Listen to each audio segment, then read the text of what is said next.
Top quality और consistent performance के लिए सिर्फ सिल्वर पंप नाम याद रखना। और एक बार फिर से आज की बड़ी खबर का रुख कर रहे हैं, क्योंकि पाकिस्तान में कब परमाणु संकट पैदा हो सकता है, इसके बारे में एक्सपर्ट से मैं सवाल करूंगी। और आज बात पाकिस्तान में उन परमाणु हथियार की निगरानी को लेकर हो रही है, जिस पर अब से थोड़ी देर पहले राजनाथ सिंह का एक बड़ा बयान भी सामने आया है। एक्सपर्ट्स के पास जाऊं उससे पहले एक और इंफॉर्मेशन, क्योंकि पाकिस्तान में कब परमाणु संकट पैदा हो सकता है, पाकिस्तान में गृह युद्ध या तख्ता पलट की स्थिति और आतंकवादी समूह सरकार या सेना पर कब्जा कर ले, आतंकी गुट परमाणु ठिकानों पर हमला कर दे, परमाणु हथियार अंतर्राष्ट्रीय शांति और सुरक्षा के लिए खतरा है। और ये बात सर ब्रजेश सर, उस आधार पर ही मैंने एक शब्द का इस्तेमाल किया था, एक डिसफंक्शनल कंट्री है, डिसफंक्शनल स्टेट, जिसको ये नहीं पता कि सत्ता को संभाल कौन रहा है।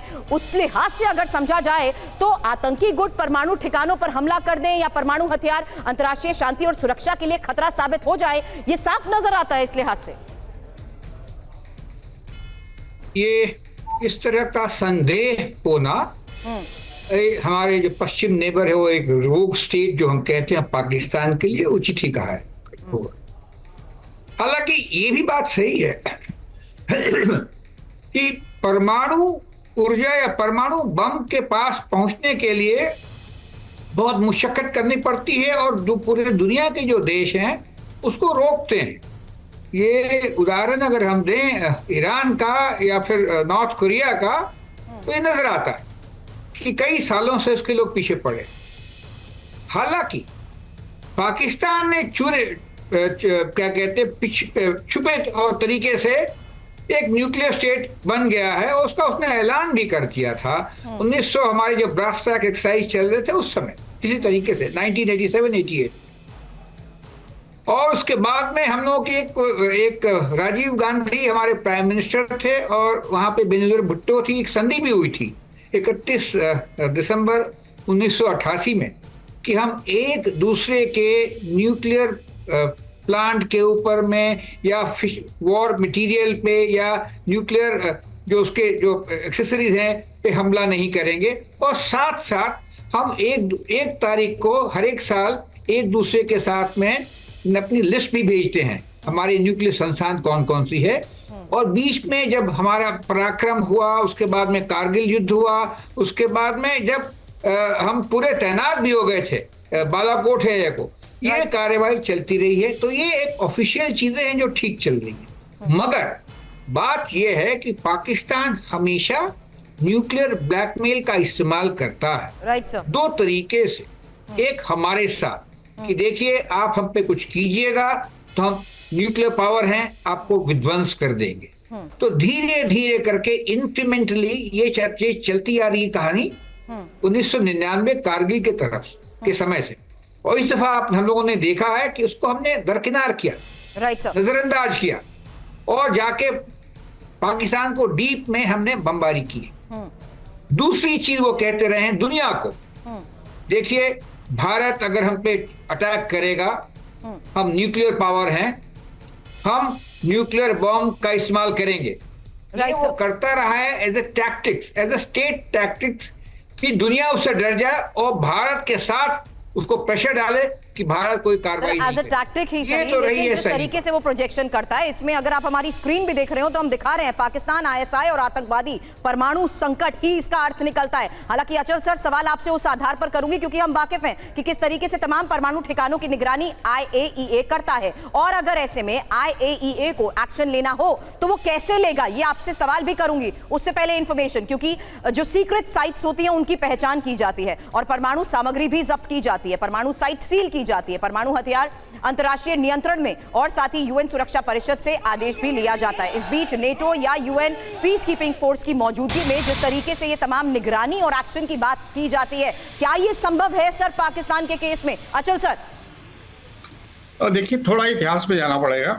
एक 1979 में न्यूक्लियर नॉन प्रोलिफरेशन ट्रीटी हुई थी, NPT, जिसके चलते हुए सिर्फ जो 5 कंट्रीज हैं उन्हें न्यूक्लियर पावर की अधिकार दिया गया था, और बाकी जितने भी सिग्नेटरीज थे उनके लिए ये था कि वो सिविल पर्पसेस के लिए न्यूक्लियर टेक्नोलॉजी को डेवलप कर सकते हैं।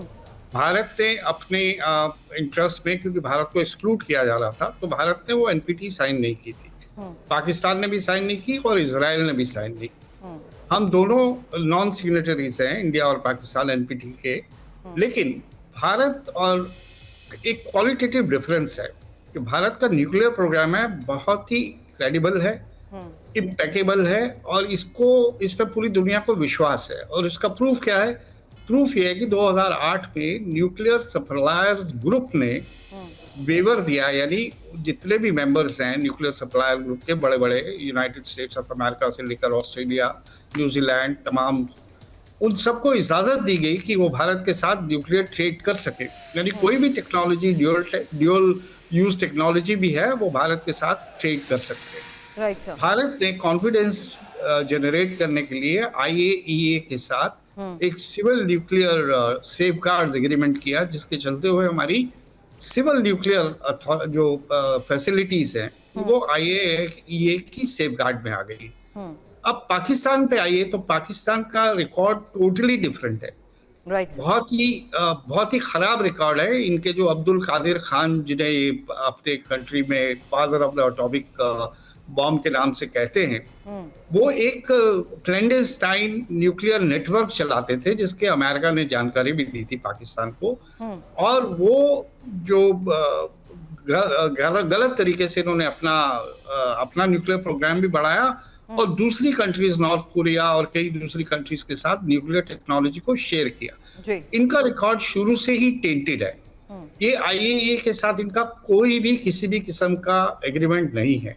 IAEA अपने आप से सो मोटो कोई एक्शन नहीं ले सकती अनलेस एक मोबिलाइजेशन है, इंटरनेशनल ओपिनियन मोबिलाइज किया जाए, सिक्योरिटी काउंसिल से में रेजोल्यूशन पास किया जाए और फिर मजबूर किया जाए पाकिस्तान को कि वो अपनी जितनी भी उनकी न्यूक्लियर फैसिलिटीज हैं, न्यूक्लियर वेपन्स हैं, और वजह उसकी ये है कि हमें पूरी दुनिया को इस बात का एहसास है कि पाकिस्तान जो है एपिसेंटर ऑफ टेररिज्म है, और किसी भी समय नॉन स्टेट एक्टर्स के हाथ में अगर ये किसी तरह से पड़ गया, या किसी नॉन स्टेट एक्टर्स ने वहां रिवोल्ट कर दिया और वहां हालात खराब हो गए और गलत हाथों में पड़ गया और गलत इस्तेमाल हो गया इसका, बिल्कुल सर, काफी विनाश हो सकता है थियोरेटिकल। बिल्कुल सर।